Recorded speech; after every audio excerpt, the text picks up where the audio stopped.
اچھا علی بھائی، یہ بتائیے کہ حضرت معاویہ رضی اللہ تعالیٰ عنہ نے حضرت علی کی بیعت کیوں نہیں کی تھی؟ یہ تو آپ پمفلٹ پڑھ لیں تو آپ کو پتہ چل جائے گا کیوں نہیں کی ہے.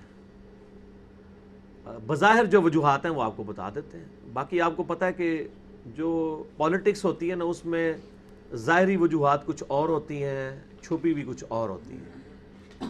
ظاہری وجوہات یہ تھیں کہ وہ حضرت عثمان غنی رضی اللہ تعالیٰ عنہ کا قصاص طلب کرتے تھے. اس میں کوئی حرج نہیں ہے، قصاص طلب کرنے سے ہمیں کوئی اختلاف نہیں ہے. اختلاف اس وقت شروع ہوتا ہے کہ جب آپ اس کے لیے پارٹی بازی شروع کر دیتے ہیں. مثال کے طور پہ میں پٹیشن لے کر ہائی کورٹ یا سپریم کورٹ میں جاتا ہوں، یہ میرا رائٹ ہے. لیکن اگر میں ایک فوج بنا کے سپریم کورٹ کے اوپر چڑھائی کر دوں یا پاکستانی فوج کے اوپر چڑھائی کر دوں کہ جی مجھے انصاف دیں، تو اس کو بغاوت کہا جاتا ہے. اسی لیے نبی علیہ السلام نے اس جماعت کو باغی جماعت قرار دیا. صحیح بخاری میں انٹرنیشنل نمبر کے مطابق 2812 نمبر حدیث ہے، اور مسلم میں بھی موجود ہے. افسوس اے عمار، سمیہ کے بیٹے، تجھے ایک باغی جماعت قتل کرے گی. تو انہیں اللہ کی طرف اور جنت کی طرف بلائے گا، وہ جماعت تجھے دوزخ کی طرف بلائے گی. یعنی حضرت علی کی جماعت کو جنت کی طرف بلانے والی جماعت اور اللہ کی جماعت کہا، اور مخالفین کو دوزخ کی طرف بلانے والی جماعت. تو اتنے سخت الفاظ اس لیے ہے، یعنی یہ پولیٹیکل ٹرم میں بغاوت ہے، یعنی کوئی ریلیجن سے بغاوت نہیں ہے، پولیٹیکل ٹرم میں بغاوت. تو وہ قصاص عثمان کا جو طریقہ انہوں نے اڈاپٹ کیا وہ غلط ہے. اسی لیے شہادت عثمان کے بعد سب کو، شہادت عمار بن یاسر کے بعد سب کو کلیئر ہو گیا کہ حضرت علی حق پر ہے. پہلے بھی کلیئر تھا جن کو کلیئر تھا، اور جن کو نہیں کلیئر ان کو آج بھی نہیں کلیئر. ان کو اس وقت بھی کلیئر نہیں ہوا جب عمار بن یاسر کا سر ان کے سامنے کاٹ کے رکھا گیا. تو اسی پہ علامہ عینی نے، عینی حنفی جو ہے، عمدۃ القاری بخاری کی شرح میں انہوں نے لکھا ہے نا کہ تم کہتے ہو کہ حضرت معاویہ کو 1 اجر ملے گا اور حضرت علی کو 2 اجر. میں تو کہتا ہوں حضرت معاویہ برابر بھی چھوٹ دیے جائیں صحابی ہونے کی وجہ سے، تو ان کے لیے کافی نہیں ہے کہ جب نبی علیہ السلام نے فرمایا تھا کہ عمار کو باغی جماعت قتل کرے گی، تو عمار کے قتل سے پہلے تو معاملہ ایمبیگوس تھا، اس کے بعد تو ایمبیگوس نہیں رہا، وہ جماعت باغی ہے دوسری. ٹھیک ہے، سیدھی سی بات ہے. بال اس کے اوپر میرے آپ جنگ جمل صفین نہروان لکھیں، میرے یوٹیوب پہ بے شمار کلپ آئیں گے. جو شروع میں نے 2 لیکچر بتایا نا، 101 مسئلہ اور 162A، ان میں نے چیزیں ڈیٹیل سے ڈسکس کی ہیں. باقی سر یہ 5B ریسرچ پیپر میں سب کچھ موجود ہے. تو ان چیزوں کو آپ جب اسٹڈی کریں گے تو آپ کو انشاءاللہ تعالی معاملات کلیئر ہو جائیں گے. باقی میں نے آپ کو بتایا پس پشت ریزنز بھی ہوتی ہیں. وہ ریزن میں اپنے الفاظ میں بیان نہیں کرتا، میں صرف حدیث بیان کر دیتا ہوں، عقل مند کے لیے اشارہ کافی ہو جائے گا. صحیح مسلم میں ایک حدیث ہے انٹرنیشنل نمبر کے مطابق 1258.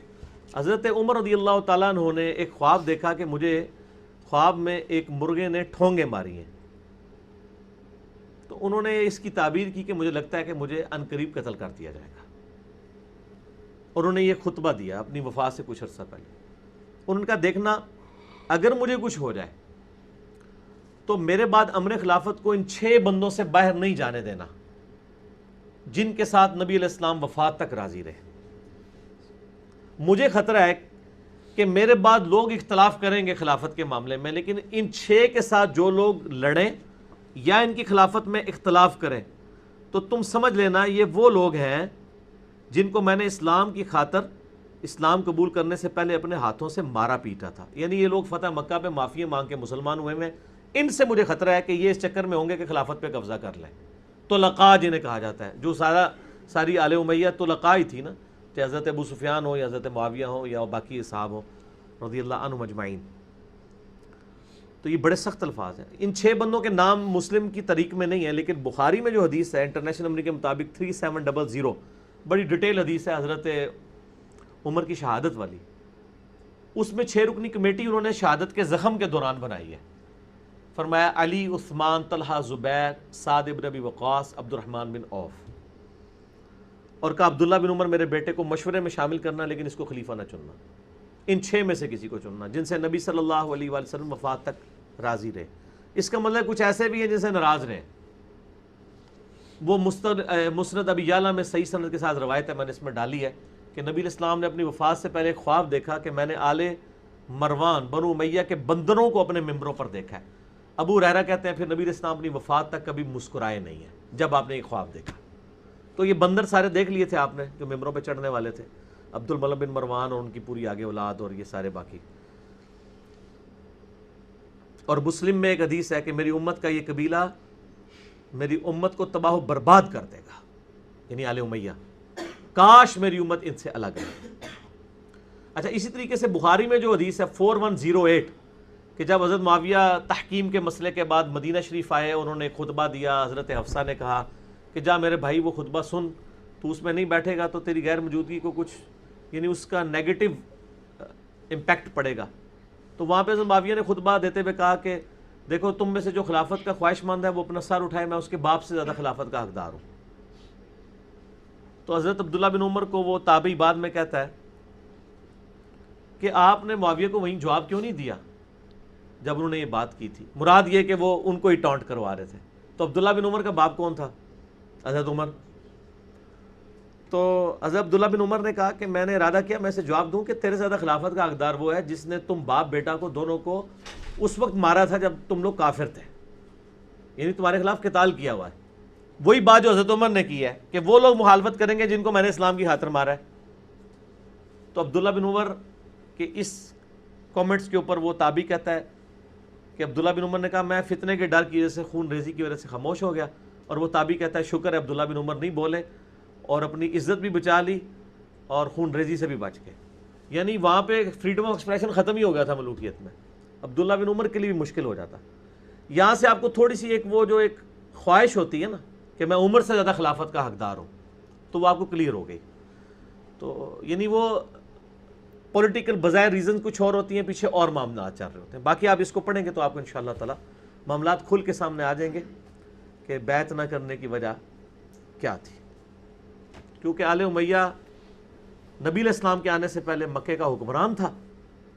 نبی علیہ السلام جیسے ان کی ان حکمرانی چھین گئی کیونکہ نبوت بنو ہاشم میں آ گئی. تو وہ جیلسی تھی جس طرح بنو اسرائیل کو بنو اسماعیل سے جیلسی تھی. ہم جو یہ حدیثیں سنتے ہیں علیکم بسنتی و سنت الخلفاء الراشدین المہدیین، تو اس کی بھی مخالفت ہوئی ہے پھر؟ کیا یہ بیعت نہ کر کے خلیفہ راشد کی؟ کیوں نہیں مخالفت ہوئی ہے؟ اس میں الفاظ ہیں آگے ابو داؤد ترمذی ابن ماجہ میں، میرے بعد تم بہت سا اختلاف دیکھو گے، نئی نئی بدعتوں سے بچنا اور میری اور میرے خلفۂ راشدین کی سنت کو لازم پکڑنا. خلیفہ راشد کی بغاوت ہی تو سب سے بڑی بدعت ہے امت میں. تو یہ بدعت ہے. جنگ جمل صفین نہروان کے اوپر جن لوگوں نے حضرت علی کے خلاف خروج کیا وہ بدعت پہ مبنی ہے، لیکن احترام اپنی جگہ ہے. دیکھیں یہ کہتے ہیں ہم سلف کا فام، اور سلف ان کے لیے صرف احمد بن حنبل اور 2-4 بندے رہ گئے ہیں. یار پہلا فام تو صحابہ کا لینا. آپ صحیح بخاری میں عمار ابن یاسر کا خطبہ موجود ہے، وہ کوفے کے ممبر پہ چڑھ کے کہتے ہیں. اور عمار وہ جس کے بارے میں حدیث ہے عمار سر کے بالوں سے لے کے پاؤں کے ناخنوں تک ایمان سے پر ہے. بخاری میں حدیث ہے کہ عمار کی زبان کو اللہ تعالیٰ شیطان سے محفوظ کرے گا، نبی علیہ السلام کی حدیث ہے بخاری میں. وہ عمار بخاری میں ان کا خطبہ آ رہا ہے، وہ کہہ رہے ہیں لوگو اللہ نے تمہیں آزمایا ہے. ایک طرف دنیا اور آخرت میں تمہارے نبی کی بیوی ہے عائشہ، دنیا میں بھی اور آخرت میں بھی عزت کر دی، لیکن دوسری طرف علی ابن ابی طالب ہیں جن کی اطاعت اللہ کی اطاعت ہے. اب اللہ دیکھے گا کہ تم اللہ کی اطاعت کرتے ہو یا عائشہ کی، کیونکہ امیر المومنین و اولی الامر منکم، اطیعوا اللہ و اطیعوا الرسول و اولی الامر منکم. عمار ابن یاسر حضرت علی کی اطاعت کو اللہ کی اطاعت کہہ رہے ہیں اور حضرت عائشہ کو کی مخالفت کو اللہ کی مخالفت کہہ رہے ہیں، ان کا مخالفت کرنے کو حضرت علی کے خلاف. احترام اپنی جگہ کر رہے ہیں. تو سر یہ فہم سلف ہے نا. ہم عمار بن یاسر کو سلف مانے ہیں یا بنو عباس کے دور میں کسی جو ہے وہ عالم دین کی بات کو مانے، جبکہ ڈنڈا بھی ہو بنو عباس کا، حدیثوں میں بھی فلاں فلاں کر کے باتیں لکھی جا رہی ہوں. تو یہ ایک تلخ حقیقتیں ہیں. باقی آپ مسئلہ 101 میرا دیکھ لیں اور یہ ریسرچ پیپر سر پڑھ لیں، سب کچھ کلیئر ہو جائے گا. ٹھیک ہے، ڈاک پہ منگوا لیں 032159000162 صبح 9 سے 12:45 شام کو عصر سے مغرب.